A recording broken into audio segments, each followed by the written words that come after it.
dinere Waka waka yan na rin Nasihay ba numise Inig na nungay si Amoy tamoy dinere Waka lang sa yan na rin Nasihay ba numise Inig na nungay si Laysa laysa laysa laysa Laysa sa kari Tan karay ni nasi May kikuding haraw rin Isay ng sagtasing Jagoy ng satasing Isay ng sagtasing Jagoy ng satasing Isay ng sagtasing Jagoy ng satasing Isay ng sagtasing Jagoy ng satasing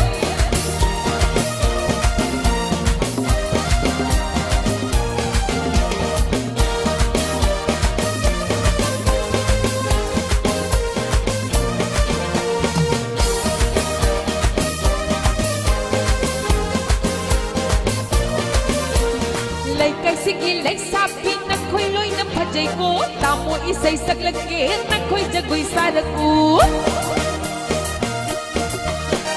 Lay kay sige lay sabi na ko'y loy ng pajay ko Tamo isay saglagin